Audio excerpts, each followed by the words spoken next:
welcome back to part 3. This is the last video of this moth colouring in Johanna Basford's World of Wonder. For this colouring page I use Faber Castell Polychromos colouring pencils and Caran Museum Aquarelle watercolour pencils and a little bit of Posca for the dots. So this page was a buddy colour with my colouring friend Shermein Chia. So this was my version, and in a moment you'll see her version in pink. So I've left a link in the description in case you're interested in seeing Shermein's colouring. So Shermein loves her vibrant, bright colours. So yeah, go and check her out. So in the last video, I coloured the flowers of the background using the watercolour pencil directly and then adding water to that. But I felt it was a little bit too light. And then I stumbled across Black Annery's butterfly tutorial, and I could see how pigmented the colour that she was using for her watercolours. And I thought, I really need to try and, up that pigment. So I thought the best way to do that is maybe to try and pull the colour directly from the watercolour pencil. So what I found that worked best was adding a dab of water, so you have like a big watercolour droplet, then dry your paintbrush and then go back in and touch that water and sort of just brush into the pencil, and that seemed to work the best. And I just love how pigmented it's come out, and I was like, wow, it's starting to actually bring out the contrast, and that is more of what I was aiming for here. So I'm not sure how viable it will be in the long run for me to use this method of just putting loads of water on the tip of the watercolour pencil, because whilst I was working on this page, my number 2 Raphael from this set, the wood came away from the paintbrush, but luckily my husband helped me glue it back together. But he said that the actual the wood had shrunk a little bit, so that's kind of what made it come apart. And also that maybe that the wood wasn't that great. That he said that the hair looks to be made better, like the tip is done more professionally than the actual wood itself. So I'm not sure how well the wood is for these Caran watercolour pencils. So that's why I was thinking maybe that's why they made the Neocolor crayons, is because you have that same kind of pigment that you can just pick up directly from the crayon, that maybe it was never even intended to be used as a crayon, that it's just like an easy way to store loads of colours, or I don't know. It just, a thought occurred to me, like, oh, maybe they can make like the watercolour pencil without the wood, and maybe they can put it into like a mechanical pencil slot or something, and do it that way. But yeah, so hopefully the wood won't split. If it does, I will post a story on my Instagram or something, but fingers crossed I won't need to do that and it won't happen. So I think what else has inspired me was, after looking at loads of colouring pages for the Halloween season, I shared a few on Instagram, but I think what inspired me with this one was probably from TikTok. So loads of the cozy colouring colourists kept popping up with their alcohol markers and paint pens using loads of dots.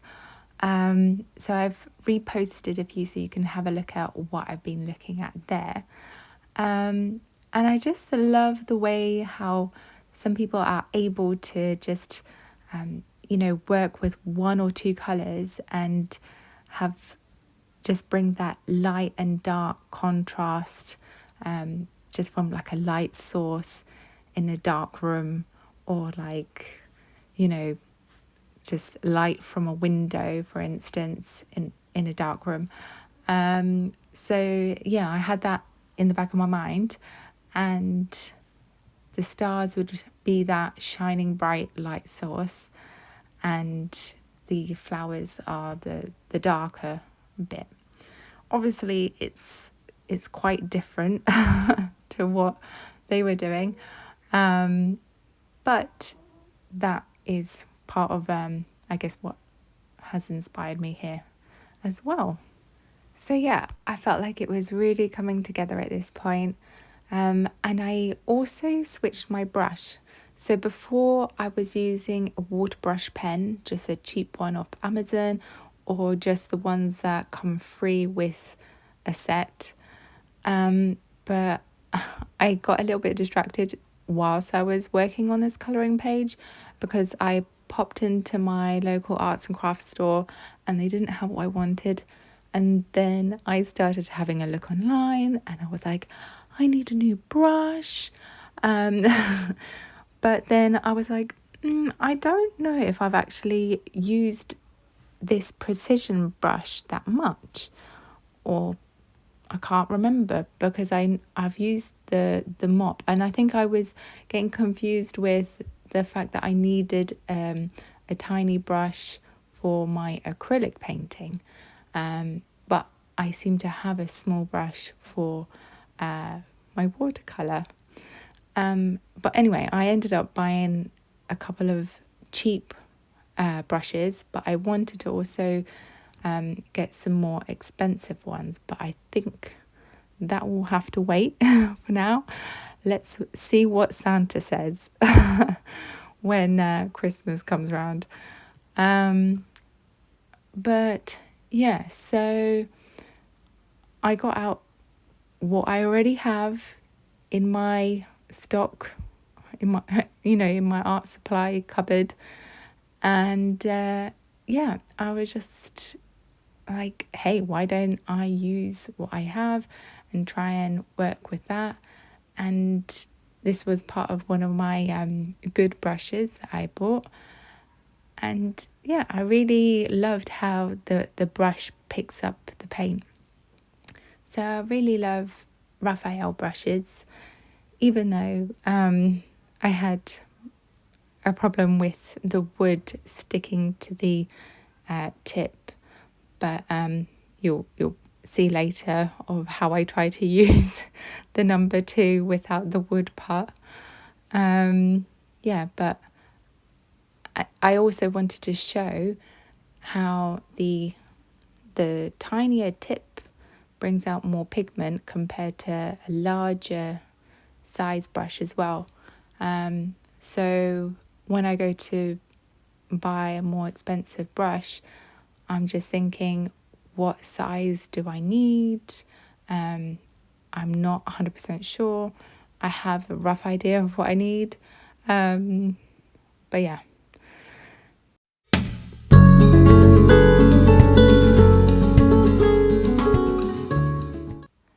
So when I coloured the right side of the flowers, I loved how the contrast came out with that dark blue, and it was working well on this bit, but then I started to add a bit more green, and once the paint dried, I was like, I think I might need to go over it again just to bring out a little bit more contrast. So I guess I probably have to practice this a little bit more, just to kind of see how much pigment I can squeeze out of it in one go. I guess I always start light, even when it comes to colouring pencils, I always start light because I'm not entirely sure how dark to go before messing up the page. At least when it's light, you can, wait until the paint dries or just have a think about it and then see what happens. So also with the Moth, I was going to finish that off with coloured pencils, and I was thinking about a more of a turquoise teal colour to kind of go over the top of it and kind of burnish it out a bit more. But the more contrast that I was giving my flowers, it was overpowering that Moth. So by the end of it, I decided to do something crazy. I decided to go over it with my watercolour, even though I had spent quite a bit of time trying to work my coloured pencils on the Moth. And normally I would do it watercolour and then coloured pencils, but I've never tried doing coloured pencils and then watercolour. It did help me kind of figure out the colours that I wanted to use for the Moth. So I guess in that sense it helped, maybe. Is it worth doing it like that? I don't think so, because you could probably just do it all in watercolour. But I did notice where I did a couple of harsher lines, you could see it through the watercolour. I think I also got a little bit lazy towards the end. I thought that just using watercolour would just make the whole process faster as well, because colouring pencils do take a bit of time. But I don't know, maybe it would have taken about the same time. I don't know. But yeah, I think it came out all right in the end.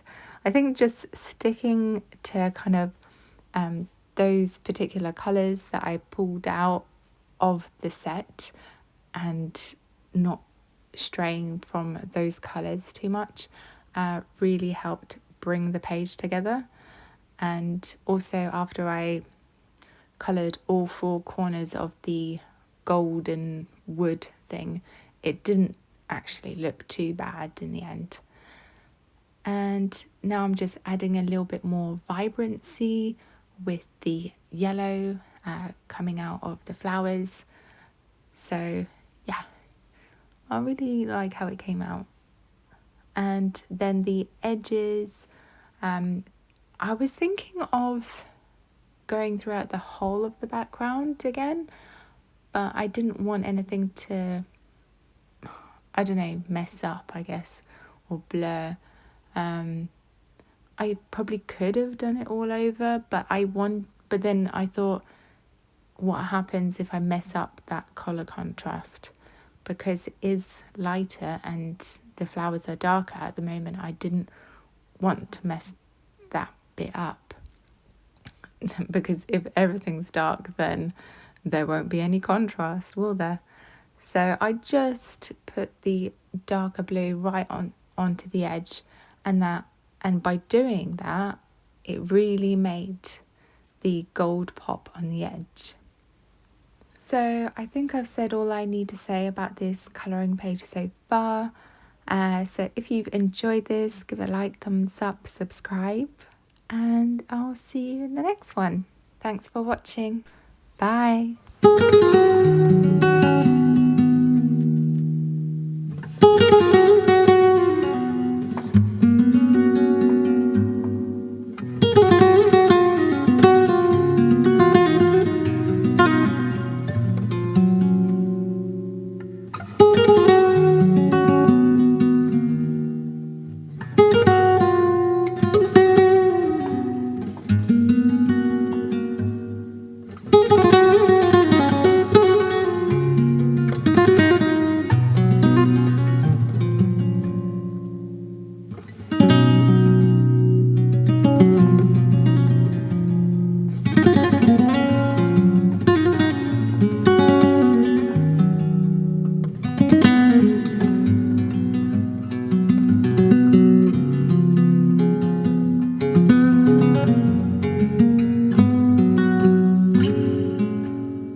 guys a little flip through Worlds of Wonder, the French version, Mes mondes by Johanna Basford. So I've done the cake cut and the flamingo page and now the moth page.